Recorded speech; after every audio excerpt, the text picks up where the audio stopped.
E aí galera, beleza pura? Sejam bem-vindos mais uma vez aqui no canal da High Torque, tudo sobre carros e mecânica. Mais uma vez, aproveitando esse momento aí que não está tendo muita coisa para fazer de mecânica, eu vou fazer então alguns reviews de carros. Eu mostrei o da Chevrolet Tracker, ficou bem legal, interessante. A gente está apresentando novos modos aí de fazer algum tipo de verificação, no caso usando a trena para ver o ponto que a gente consegue enxergar.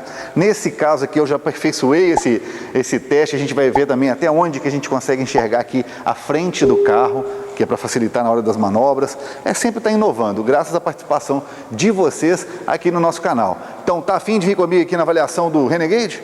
Daqui a pouquinho. Muito bem, pessoal, muita piadinha tem aqui com o nosso Renegade, já não é? Jeep de shopping, né?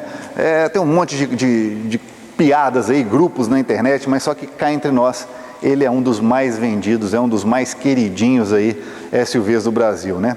O público feminino adora esse carro, dá até para poder entender o porquê, depois eu vou comentar com vocês, porque esse carro em específico não foi cedido por frota, nem nada disso, eu não tenho nenhum tipo de participação, de colaboração dentro da FCA.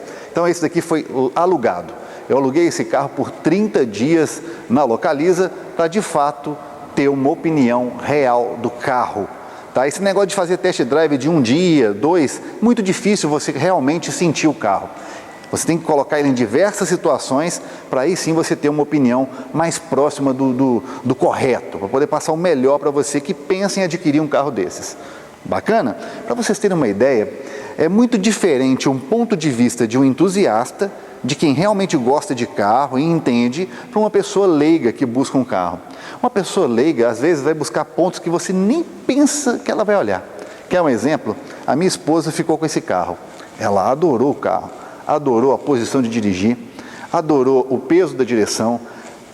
Olha o que ela repara, tamanho do retrovisor. Tá vendo? Alguns pontos que muitos homens deixam passar para lá. Pois é, as mulheres às vezes buscam outras características no veículo. Uma delas também, na hora de colocar ali atrás a cadeirinha, ela achou um pouco complicado achar os ganchos do Isofix, o que é fácil em outros modelos. Tem os ganchos, mas até mesmo o acesso para você colocar ali a cadeirinha já muda, ok? Esses são outros detalhes. Vamos lá. Tá aqui o bichão, esse aqui já é o 2020, Longitude, equipado com airbag duplo, somente airbag duplo que é por lei, não é nenhum tipo de bônus que a Fiat está colocando, a FCA está colocando, isso é obrigatório hoje vir com ABS e airbag duplo, legal? No mais, o que eu acho do visual desse carro?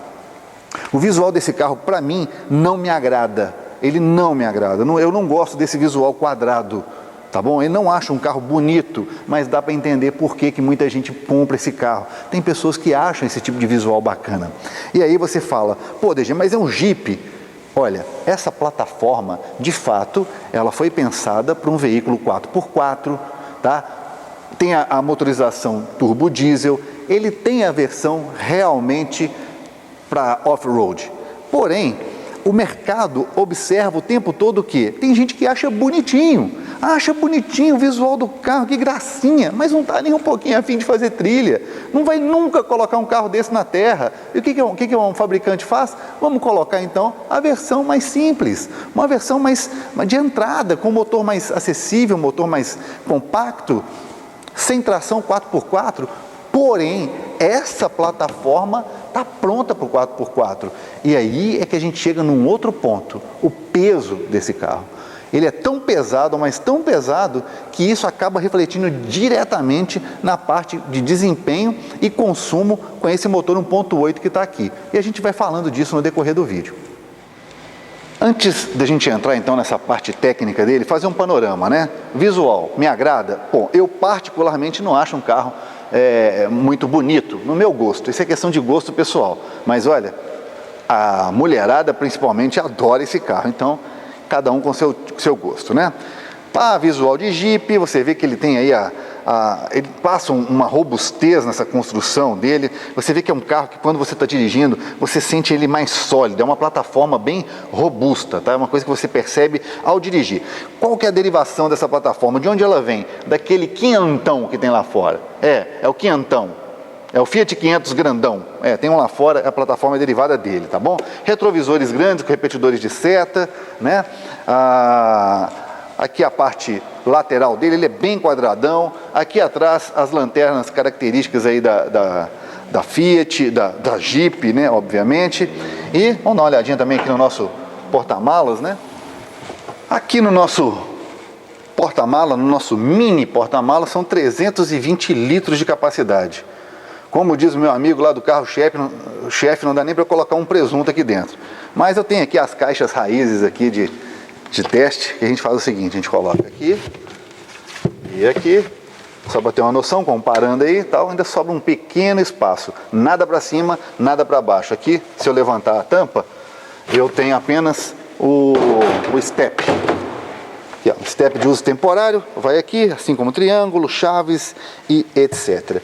É um porta-mala muito pequeno para quem busca um carro para família, tá bom? Pensem nisso, não vai só pelo visual não. Tem uma aplicação bacana para quem, um casal jovem, sem filhos, vai te atender perfeitamente. Mas tem filhos, esse daqui não é o carro para você, tá bom? Mas a gente vai continuar mostrando o carro e falando aí com vocês, tá bom? Câmera de ré, nessa versão tem, não sei se as outras têm. Aqui, na parte de acabamento, na parte interna do carro. Muito bem, aqui dentro do Renegade, o que a gente percebe? Um carro bem construído, tá? Não tem como negar isso. Ele tem realmente bons arremates, o carro é bem construído, o volante tem uma boa empunhadura, a parte multifuncional, para quem gosta, né, do painel soft touch, né, macinho, né, mais macio, né, não é aquele plástico rígido.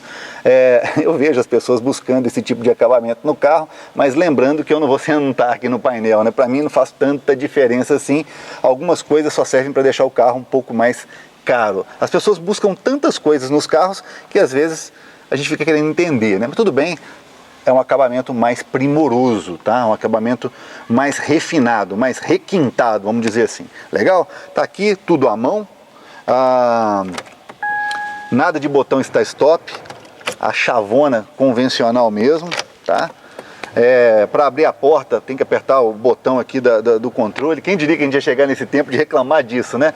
Hoje tem os carros aí, até a própria Renault Duster, a nova, tem aproximação. Você já chega, já abre a porta, tem o botão start-stop. Tem algumas coisas que vão ficando obsoletas, né? E aqui como controla, ó. Não tem mais a alavanca do freio de estacionamento. Aqui eu desabilito ou habilito, tá bom? Dependendo de como eu tô aqui fazendo, tá bom? Então aqui, ó, por exemplo, ó. Aqui é o controle. Câmbio automático de 6 velocidades, não é do tipo CVT e por causa disso, mais um componente que rouba um pouquinho aí da energia do motor somada a esse peso todo que o carro tem. Você quer saber o peso dele, né? Daqui a pouco a gente vai mostrar para vocês aí na balança, legal?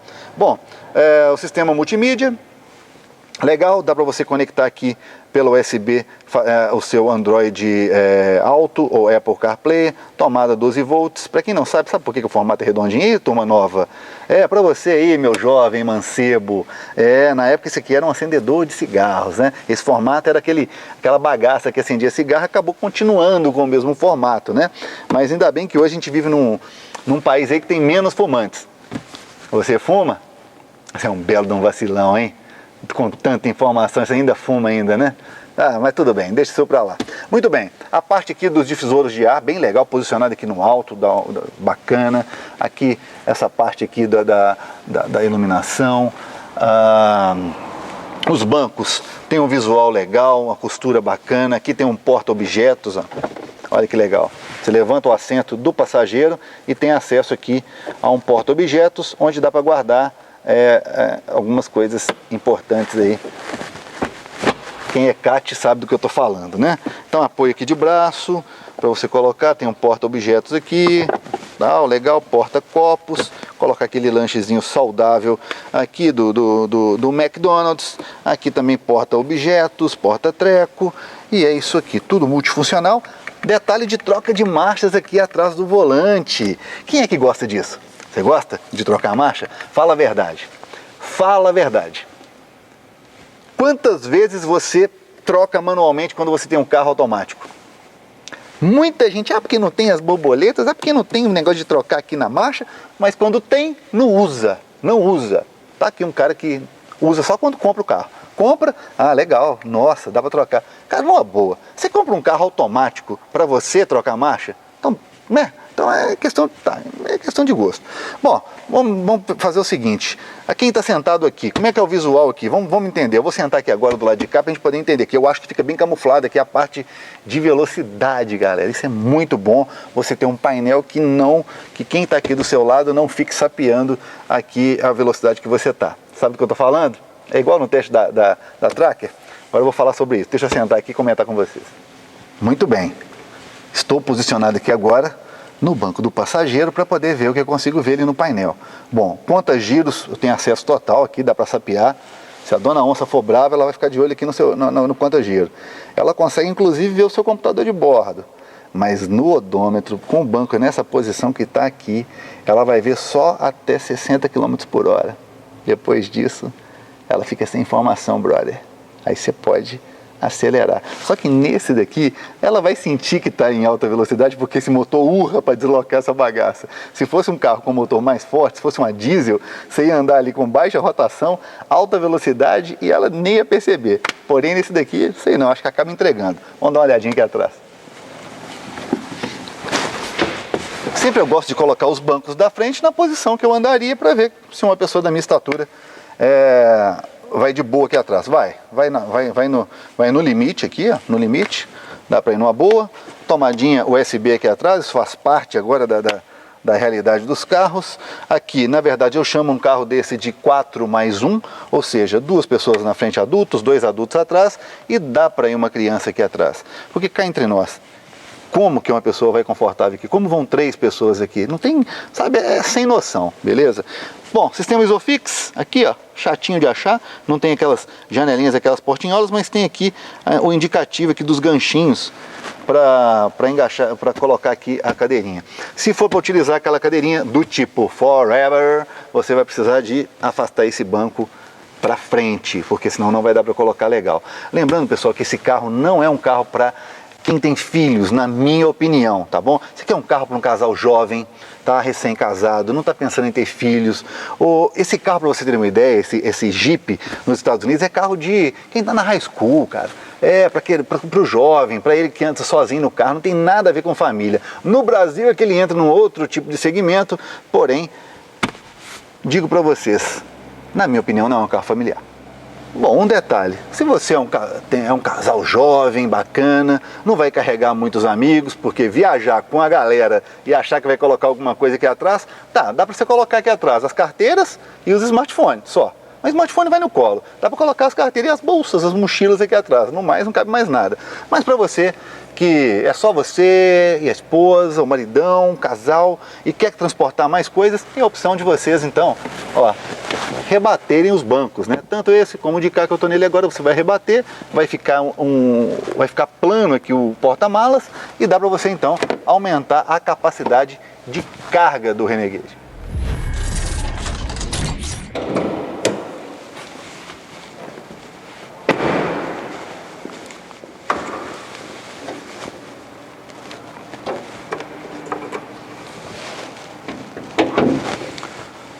Muito bem, aqui começa a minha decepção com o carro, tá bom?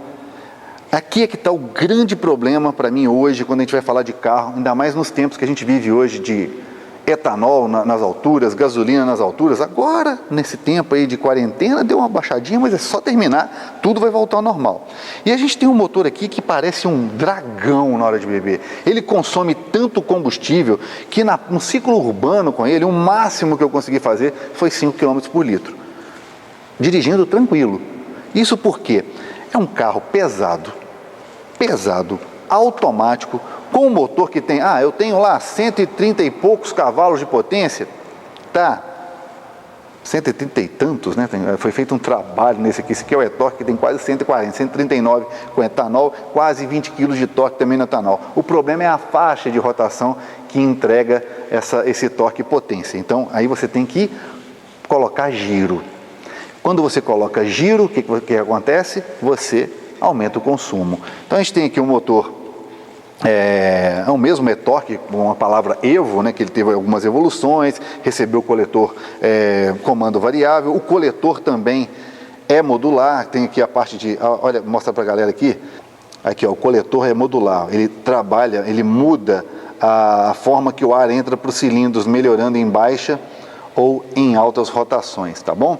Bobinas individuais, né? Esse aqui é uma das partes da evolução. Os primeiros e-torques eram uma bobina bem aqui no centro, com cabos, né? Aqui houve uma evolução.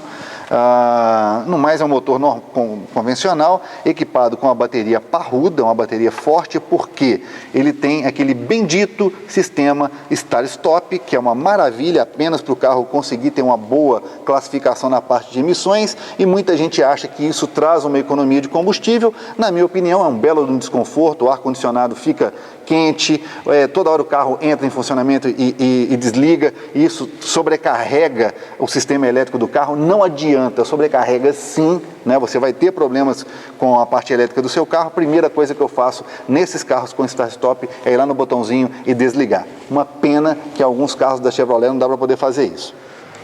Até agora vocês estão conseguindo entender o que eu disse aqui dessa parte de evolução desse motor? Quando a gente fala que ele tem comando variável, né? Ele então consegue mudar a abertura das válvulas em determinado tipo de rotação. Beleza, isso ajuda o motor. Também temos aqui o coletor de admissão, também consegue variar. Ótimo. Muito bem. Isso tudo, pessoal, tem um resultado prático bem leve, porque não vai existir milagre aqui. Esse motor é pequeno, muito pequeno para o peso desse monstro aqui. Você está achando que a gente está brincando? Para vocês terem uma ideia, eu pesei o tracker e ele deu em torno de 1.260, não foi? 1.260, lembra do vídeo? Vocês assistiram? Se não assistiu, assiste o do tracker. Agora eu vou subir essa joia e vou mostrar para vocês por baixo, mostrar a construção dele, e depois eu vou colocar ele em cima da balança para vocês terem uma noção do tamanho, peso que esse carro tem.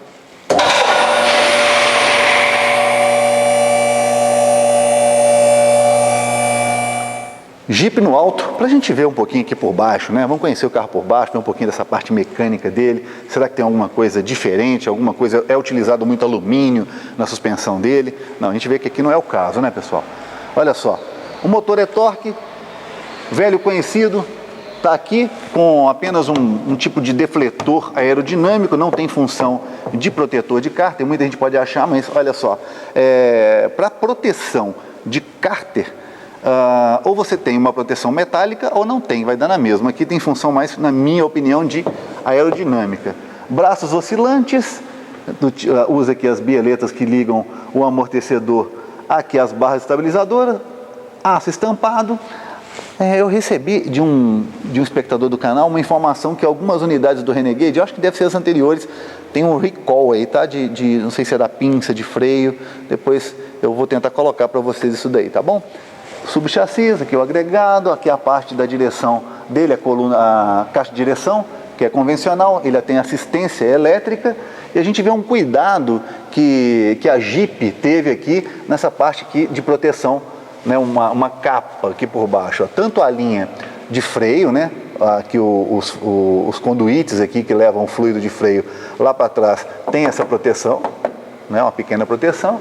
Aqui do lado de cá, a parte de alimentação de combustível também tem uma proteção, muito bem isolada essa parte aqui, olha só, bem protegida. E repara como é bem amplo aqui esse espaço, olha como que é aberto, né? Por que é aberto desse jeito? Porque essa é a mesma plataforma que é utilizada na versão 4x4. Então, em outras versões, tem um cardan passando aqui, né? Então, é por isso que tem esse aspecto. É por isso que essa carroceria, na verdade, esse monobloco, ele é tão pesado. Você está querendo saber o peso, né? Calma, vou mostrar para vocês aqui a pouquinho, tá?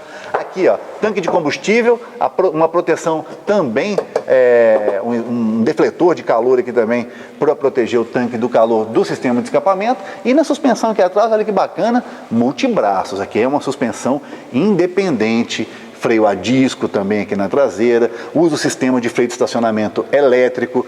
Você conhece? Vou mostrar para vocês aqui, ó. olha como que funciona. No lugar de ter um cabo, né, fazendo a função de acionar ou sapatas ou a própria pastilha de freio, você tem então um motor elétrico. Olha que bacana. Tem aqui um motorzinho elétrico, um chicote elétrico, quando você comanda lá dentro para acionar, ele aciona então empurrando as pastilhas contra o disco, tá? É um sistema mais moderno, né, de freio de estacionamento. E aqui os braços, né, como a gente fala, multibraços, né, 1, 2, 3, né, a quantidade de braços que tem, uma barra estabilizadora também bem robusta aqui, com bieletas aqui atrás também longas, né, são bieletas longas aqui também na suspensão. É uma suspensão de Jeep, tá, pessoal? É uma suspensão feita aí para trabalhar bem mesmo, né? Sistema de escapamento, legal. Aqui um abafadorzinho bem no fundo aqui, quase colado no para-choque. Bacana, sem muita novidade. Legal, bem construído o carro, tá? Bem construído. E agora, vamos ver o resultado dessa construção parrudona na hora que a gente colocar em cima da balança. Muito bem, pessoal, hora de mostrar para vocês então o peso aqui do nosso Renegade. Mas antes disso, eu estou observando aqui também no cofre do motor. A gente vê que tem um reator aqui por trás dos faróis, né? São faróis full LED.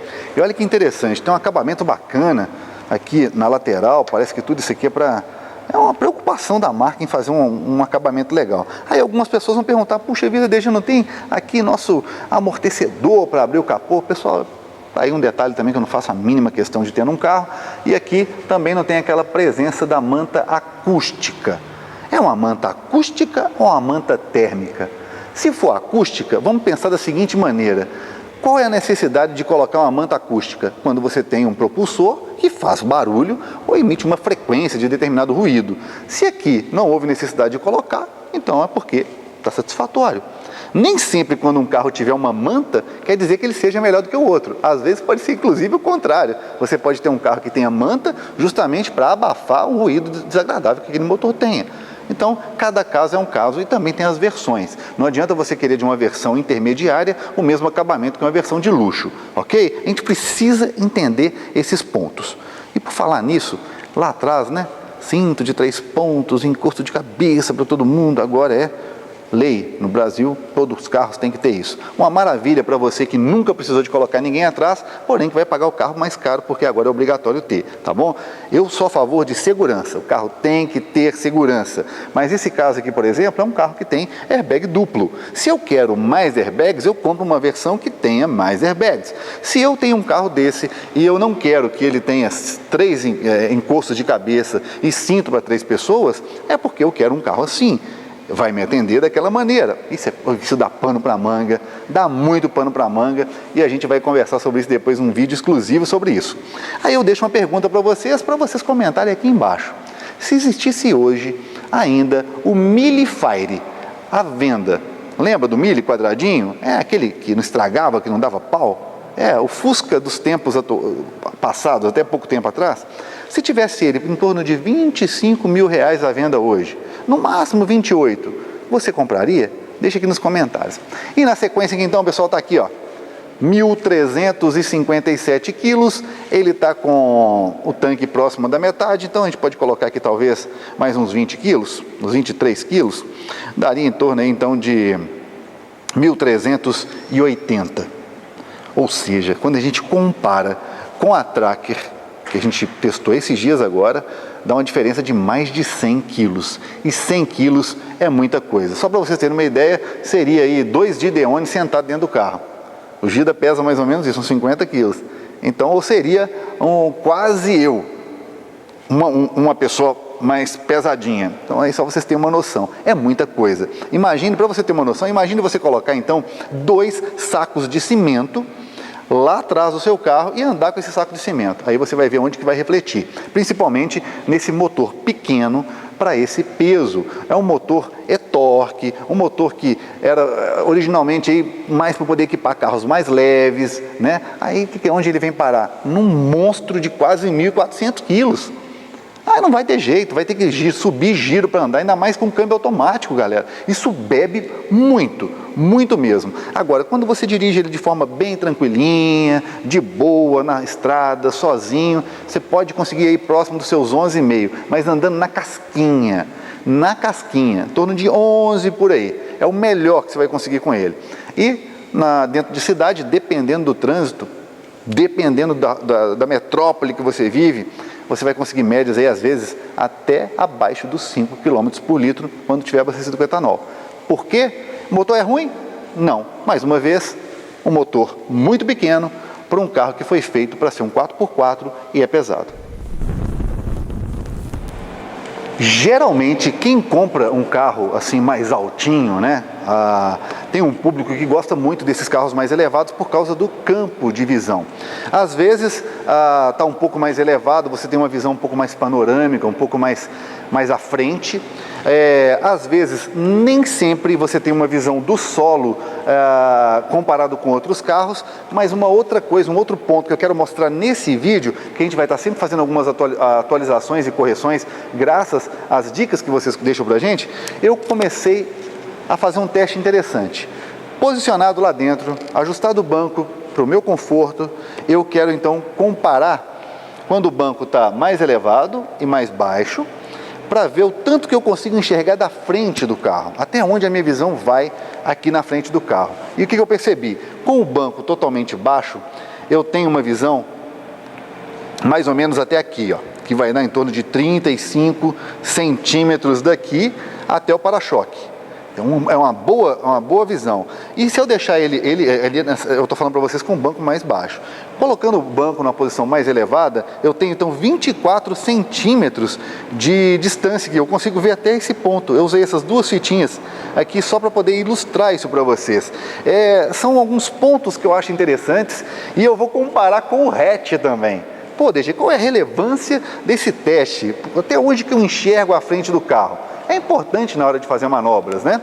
Às vezes, quando você tem um carro desses que você consegue enxergar bem próximo, o mais próximo possível do para-choque, às vezes nem o sensor de estacionamento você utiliza muito. Agora, alguns carros que são bicudos, aí é até importante você ter um sensor de estacionamento. Entenderam? A gente vai mostrar isso para vocês daqui a pouco, comparando com o hatch, no caso, o Fiat Bravo. Hoje eu procurei fazer esse teste um pouco diferente. Eu deixei o banco aqui na posição mais elevada, mesmo assim minha cabeça está longe aqui, porque o teto do Renegade é alto, então estou com o banco na altura mais alta e o meu campo de visão, vou mostrar para vocês aqui. Eu fiz com o banco alto e fiz com o banco mais baixo. Colocando a fita métrica bem aqui no para-choque e para conseguir enxergar o final da nossa trena, deu aqui, ó, 5 metros. 5 metros. Puxa vida, mas eu gosto de andar com o banco mais baixo. Ok, você vai baixar o banco, deixar ele bem baixinho, mas você vai aumentar também essa distância, seu campo de visão vai ficar um pouquinho mais afetado. Você vai perder então, vamos ver aqui, 5 metros com o banco na posição mais elevada e colocando a trena aqui no chão, quase 2 metros a mais, só de eu mudar a altura do banco. Então passa para 1,90, mais 1,90 m aí de distância para eu conseguir ver o chão. Interessante, né? São alguns pontos legais, que muitas vezes você busca um carro desse, como eu fiz na da Tracker, mostrei para vocês que no carro hatch, eu consigo enxergar, no hatch, no caso do Fiat Bravo, eu consegui enxergar o chão uma distância menor que 4 metros. E agora? E aquela distância da frente do carro? Eu sentado ali dentro do Bravo, eu vou enxergar quanto vai faltar ali para chegar no para-choque? Vamos fazer esse comparativo? Muito bem, agora aqui no caso o Fiat Bravo, tá? Que eu mostrei para vocês que dava para enxergar bem mais perto aí no solo, verdade, porém eu não consigo ver muito da frente do carro, tá? Meu campo de visão termina aqui, o máximo que eu consigo enxergar é até aqui. Daqui para frente eu não consigo, então vamos medir então essa diferença. Medindo aqui da ponta do para-choque até onde eu consegui enxergar lá dentro do carro, deu então 53 centímetros. Galera, é só praticamente o dobro do nosso Renegade. Algumas curiosidades, pessoal, parece que não tem nada a ver, parece que não influencia, mas influencia sim. Quanto mais você consegue enxergar da frente do carro, menor a chance de você esbarrar aí na hora de uma manobra, né? Você não precisa de tanta assistência e você tem que tomar um cuidado a mais quando você tem então esse bicão sobrando aqui. A gente vai brincar com esses testes pegando carros sedãs, vamos pegar outros hatches, fazer comparativos com outros SUVs para poder estar mostrando aí para vocês. Bacana?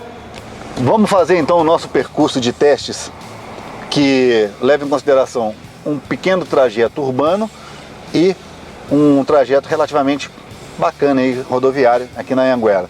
O que eu vou fazer agora? Eu vou zerar então o computador de bordo, a Trip B. Vamos zerar tudo aqui, ó, zerar. Zerado. E vamos lá, ar-condicionado ligado.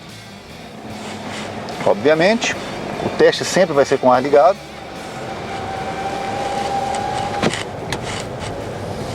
Andando na velocidade da via, legal? Sempre andando na velocidade da via. Uma coisa muito legal nesse carro é a solidez que ele transmite. É uma plataforma de fato, pessoal, robusta, né? Você passa ela, você sente que é um carro sólido, é um carro legal, bem construído. A direção, aqui agora rodando dentro do perímetro urbano, ela é leve e assim que você começa a ganhar velocidade com ele, ela vai começando a ficar um pouco mais rígida. Mas é um carro bem construído, viu, pessoal? Bem construído. O grande problema é isso aqui, ó. É o peso dele. No plano, legal. Mas na hora que você começa a pegar um pouquinho de subida, ele chia um pouquinho. Olha o giro, como é que ele tem que reduzir a marcha, subir giro para dar conta de deslocar essa massa. Mesmo andando numa boa, ele foi trocar marcha lá para os 3.500 RPM. Tem que ser em alta, tem que rodar o motor, tem que dar giro, senão não dá conta. E se ele não fizer isso, se ele programar a troca para mais cedo, ele vai morrer, ele não vai ter torque para poder arrastar o motor. Então é aquele negócio, é um carrinho legal, bem construído, mas esse casamento dessa mecânica com essa plataforma pesada e câmbio automático não é uma combinação nada para você que é um entusiasta. Olha só, acima das 3.000 rotações. Os freios são bem dimensionados, passando nas lombadas. Incrível, é uma suspensão bacana, o carro é nessa parte de suspensão muito bem feito, muito bem construído, tá? Absorve bem as irregularidades, trabalha bem. Olha o Renegade aí, ó. Tem mais um Renegade aí, é sucesso de venda esse carro, galera, sucesso de venda. Esse aí é o Limited, esse aí já é o raiz, né? Esse aí é o diesel, se eu não me engano. E é por isso que a turma apaixona com o carro.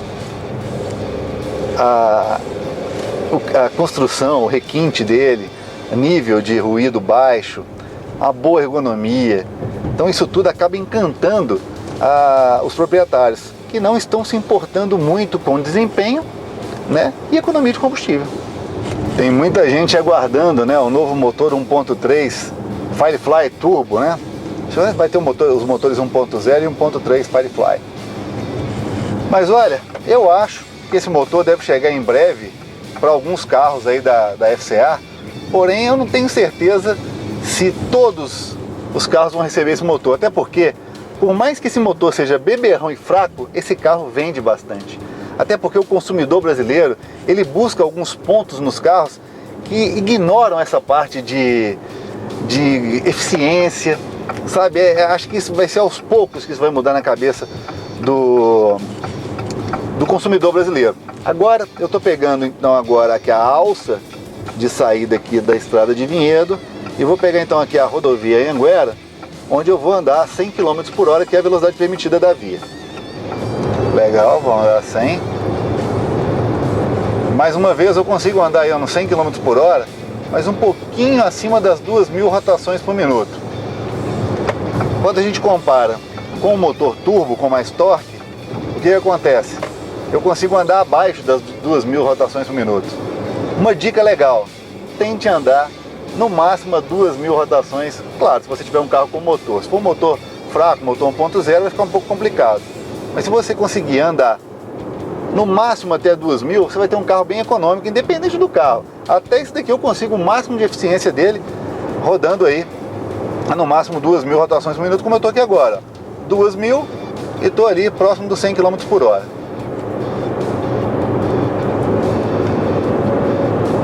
Mas Mas olha como que ele tem que jogar marcha para poder manter o 100, ó. Já passou para 2.500 RPM. Por quê? Não dá, ele é pesado. Ele é pesadão, sabe? 100 km por hora. Na sexta marcha ele fica próximo das 2.000 rotações por minuto.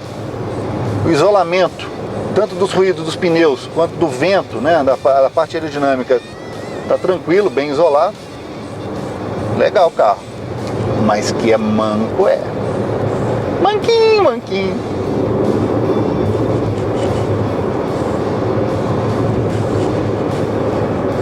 Como eu fiz no teste da Tracker, deixa eu sentir um pouquinho do desempenho. Eu tô aqui na rodovia, deixa eu, no caso de uma ultrapassagem.